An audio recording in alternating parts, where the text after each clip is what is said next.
Bagaman mayroon tayong relatibong kalayaan sa pangangaral sa maraming bansa ngayon, may mga gobyerno na nagbabawal o naglalagay ng restriksyon sa pangangaral.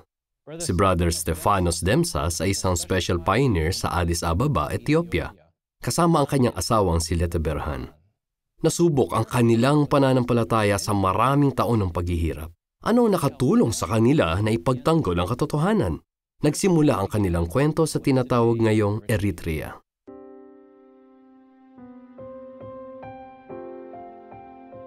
Mula ako sa isang pamilyang may 9 na anak. Pumasok ako sa Navy noong 1956. Nang panahong iyon, ang Eritrea ay bahagi pa ng Ethiopia. Pinapunta ako sa Asmara ng kapatid kong si Gebrehiwot. Nag-aaral siya ng Biblia sa mga saksi ni Jehovah. Talagang hanga ako sa mga ibinahagi niya sa akin, kaya ang natitirang mga araw ng bakasyon ko ay ibinuhos ko sa pag-aaral ng Biblia.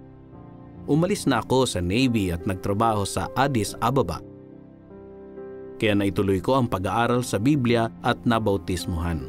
Ganoon na din ang ginagawa ni Letty. Noong 1960, nag-aral ako sa kursong nursing. Merong isang nurse na nagbahagi sa akin ng ilang magagandang punto sa Biblia. 10 iba pang nurse ang nagpakita ng interes. Pero binantaan kami ng school na patatalsikin kami dahil bawal noon ang mga saksi ni Jehovah. Nang ipakita sa amin mula sa Biblia kung bakit pinag-uusig ang mga tunay na Kristiyano, naging determinado kami. Kalaunan, 5 sa amin ang nabautismuhan. Pagkatapos, nakilala ko si Estefanos at ikinasal kami noong 1964. Dahil sa pagbabawal, ang mga pagtitipon ay sa maliliit na grupo. Ang aming tiwala ay kay Jehovah at ipinapanalangin namin ang gawaing pangangaral, nagtitiwala na tutulungan niya kami. Ang ebidensya nito ay sa aming patagong paglilimbag ng ang bantayan. Mahihirap lang ang mga kapatid pero nagsikap silang makabili ng duplicating machine na hand-operated na ginamit sa bahay namin. Pagka-uwi galing sa trabaho, kami ni Letty ay gumagawa ng mga kopya ng ang bantayan. Nagpapatugtog kami ng musika para hindi madinig ang tunog ng makina. Noong 1974, si Emperor Haile Selassie ay napatalsik. Ang komunistang gobyerno ay nagpasimula ng kampanyang tinaguriang Red Terror laban sa sinumang kumokontra sa gobyerno. Kaya ngayon, magkaroon ka lang ng typewriter o duplicating machine ay pwede ka nang makulong o mapatay pa nga. Pag may pinulot ka lang sa kalye na papel na may nakasulat laban sa gobyerno, maaari nang manganib ang buhay ng isa. Karaniwan na lang na may mga taong basta biglang nawawala. Nakalulungkot, ang kapatid kong si Eyob ay naging biktima. Nawala siya nang pauwi sa bahay at hindi na muling nakita. Dahil napakadelikado ng sitwasyon, nag-alala kami para sa aming anak na si Janet. Pero habang lubos kaming nagtitiwala kay Jehovah, nadama namin ang kanyang proteksyon. Sa panapanahon, may mga lugar sa lungsod na hinaharangan. Isang umaga, habang papunta ang isang tagapagsalin sa aming bahay, dala ang mga stencil sa paglilimbag, agad niya kaming tinawagan na may mga naghahalughog sa bahay-bahay.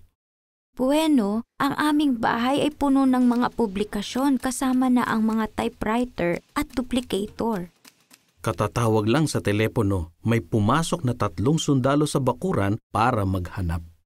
Nang sandaling iyon, tahimik akong nanalangin na sana'y bulagin sila ni Jehovah. Pumasok sila sa kwarto kung saan nandun ang duplicator at mga bagong gawang literatura. Nagtanong ang isang sundalo, "Anong mga ito?" Ito ay duplicator na ginagamit namin sa paggawa ng mga babasahin sa Biblia."